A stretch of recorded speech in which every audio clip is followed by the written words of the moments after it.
Good morning and great to see you all again. I'm sure everyone's really excited. This is a time of year that as photographers, especially landscape photographers, we absolutely love. All the colours are changing, we're getting really mysterious conditions with fog and maybe a bit of frost. And it's certainly a time to go and plan a photography trip. And I've been doing a lot of that recently. I've planned lots of photography trips since turning professional just over a year ago. And I've made lots of mistakes with those trips, and I thought it would be a good idea. I've sort of been planning to do this for a while now, but I thought it'd be a good idea to tell you some of those mistakes that I've made and maybe give you some tips that you can use when you're planning your photography trip. Because sometimes when you go somewhere like Iceland or the Faroe Islands or any amazing place, Greenland, then couldn't think of any amazing places then. There's obviously lots of them. Then you want to make absolutely sure that you've got everything under control. You don't really want to leave too much to chance because there's enough things to go to chance, or the weather for one thing. So planning that trip's super important. Let's get straight onto the first one, which is making sure you've got the right gear. So obviously it's a big decision. You know, you've got cameras and you might have maps and you might have a tripod and you might have, a range of batteries, and you've only got one bag that you can carry around with you, and you want to take everything. So planning on which gear you take is actually something that you've got to really think carefully about.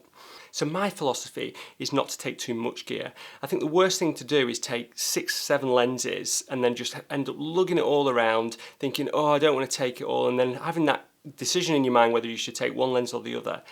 So a top tip for when you're actually choosing which lenses to take is to go into Lightroom and look at your best photos. So in my case, I flag all my best photos and then see which of those photos have been taken with which lens. And you'll have basically a ranking of your lens then. So you'll have maybe your wide angle lens will be the ones you've taken the most with, and then your 24-70 might be the next one, and then your 70-200.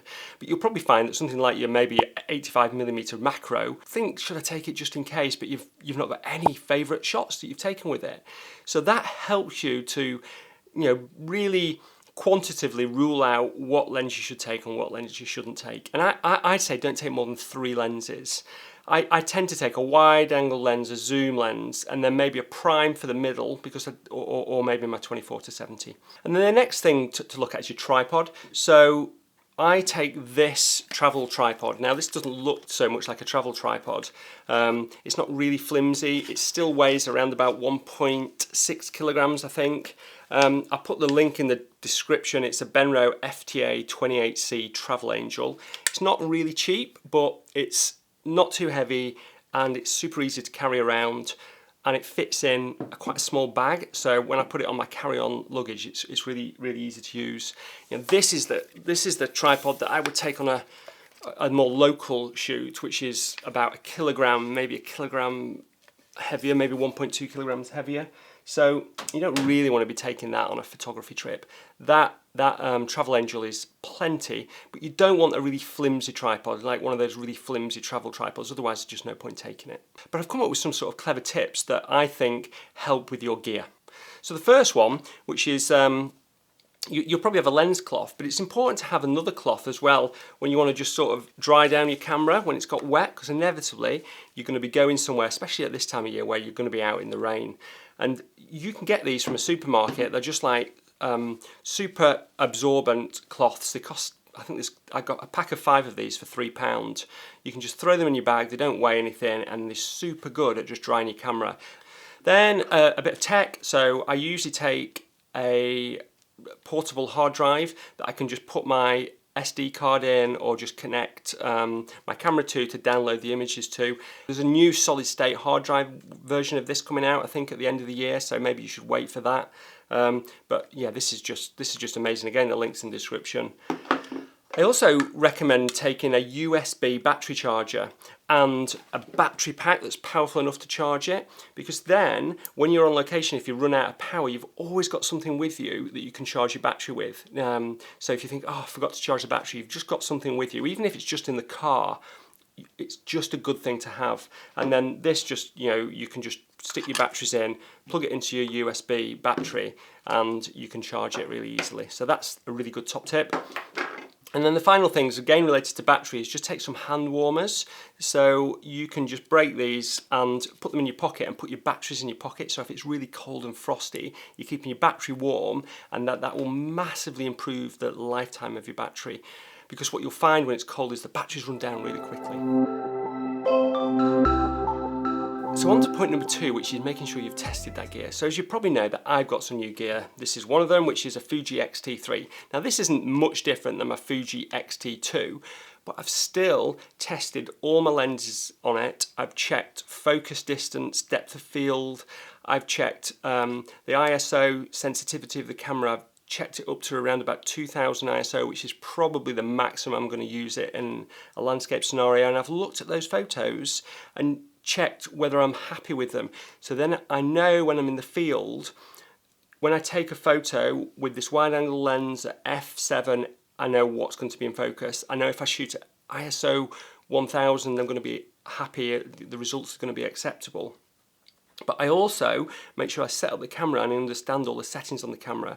So I've either got some user settings set up that I can move to really quickly, or I've just made sure that I'm not thinking, how do I actually set up the delayed timer for the shutter release, or how do I bring up the histogram in the live view, because I've just got a mirrorless camera and before I had an SLR. So if you're asking those questions when you're in front of an amazing scene on this dream trip, then you've probably not done the preparation that you need to before. So yeah, just check you understand all your gear. Now I did a video not too long ago about that in a bit more detail, so I'll link it here and go and have a look at it. Okay, on to point number 3. So the most important thing on any photography trip is actually understanding the location that you're going to go to. And it pays to do a lot of research into that location. Now obviously you can turn up at a location, you can scout it a little bit, and I always do that. But I always do a lot of research beforehand. So if you take the trip that I did to the Faroe Islands, there was a couple of locations that I went to there that I looked on Google Earth beforehand, because not a lot of people had taken the location. I was a bit unsure whether the sun was going to set in the right place when I climbed up this hill. So I went onto Google Earth, I went to the place that I thought would be a good shot for a photo, and that allowed me to have a look at it in 3D. And Google Earth is so good about that, and this is the image that I got from that particular shot. It really paid dividends to do it. And then I did exactly the same when I was in the Lake District as well. I went up and I had a look, because I wanted to see if I could see the Tarn from Helm's Crag, because I'd been up there before, but I couldn't remember whether I could see the Tarn from that particular spot. So I again quickly looked on Google Earth and I could see the Tarn. So it's just a really good way of visualizing a 3D landscape without just looking at, a 2D map, which is how we might look at it when we've got something like this, an Ordnance Survey map. However, one of my greatest pleasures is just getting an Ordnance Survey map like this and just sitting down at a table and just having a coffee and just looking over it and then planning some walking routes. Because I think it's nice to explore. Part of landscape photography is not just stopping your car, getting out of the side of the road and then just taking a photo. It's going on a journey and exploring. And I love Ordnance Survey maps.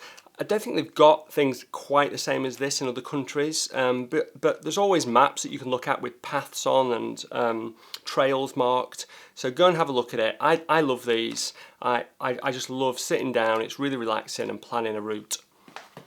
So once you've done that, once you've looked at Google Earth and you've looked at a map and you think these are the locations that I should probably go and have a look at, then the next thing I'd do is make a Google map and make a Google map of that location. And then I color code that based on priority. So that might be based on the day that I think I'm going to go to those locations, or whether those locations are sunset or sunrise locations, or whether they're priority of must go to these, not sure about these, and if you've got time, go to these. And I did that exact prioritization when I went to the Faroe Islands for my first time. And that allowed me to just focus on those particular locations. Which brings me to point number 4, which is focus on fewer locations. It's the most important point of any of the points that I'm going to talk about. The reason we often as photographers get worse shots is because we take too many shots of different locations. You end up going to a location, so like the Faroe Islands for instance, there was just stuff to photograph everywhere, and we could drive around, stop, jump out, take a photo. But if you do that, you end up just getting a lot of holiday snaps effectively, and you've got to really try and plan out a number of locations that you think I'm going to spend a good few hours there. And if you really, really want to get some good landscape photography shots, that's the only way of doing it. You may get lucky, you may get some good light, but I guarantee you'll get better shots if you stay in a location for longer. I can't stress that enough. This was a great place at Estrahorn in Iceland that me and Mads Peter Iversen were at, and we got to this location I think 10 o'clock in the morning. I spoke about it in my video here. And we stayed there actually until the aurora. I think it was 3 a.m. we stayed there till, so a lot of hours. But what it meant is that one, I could understand the location, I got a feeling for the location, I understood a little bit more about the geology of the location, and I found some really good compositions, so when the sun came out, I got that shot. And I've talked about this before, but I just wanted to talk about it again because it's so, so important. So that brings me on to the fifth thing, which is understanding the time of year you're going there. Again, I can't really stress this enough.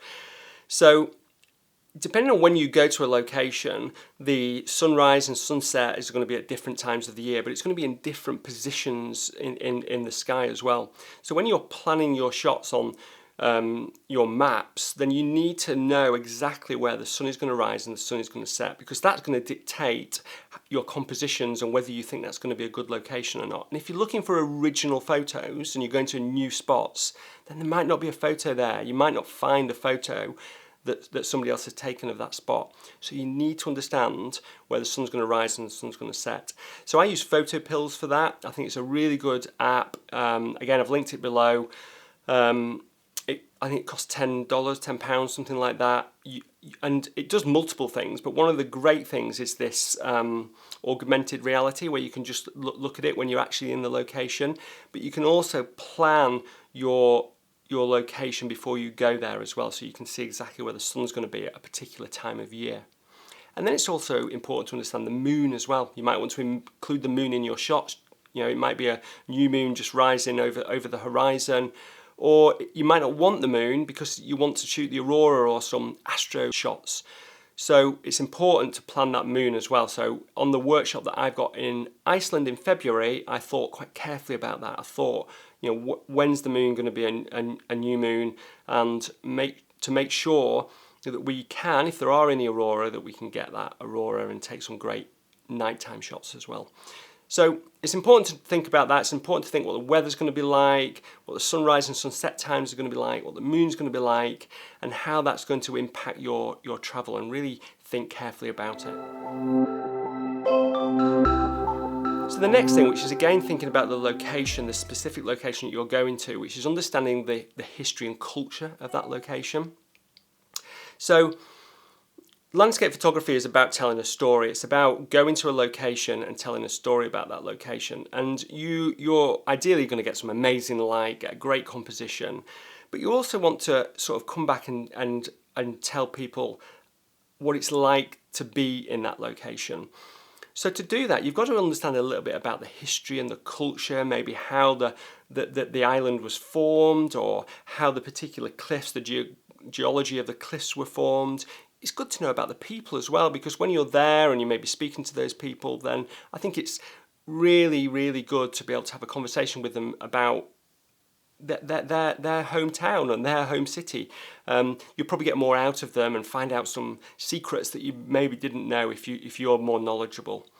And then the other tip I give you is if you can afford it, after you pay for an expensive holiday, then make sure that you employ a local guide for maybe half a day on the first day you're there.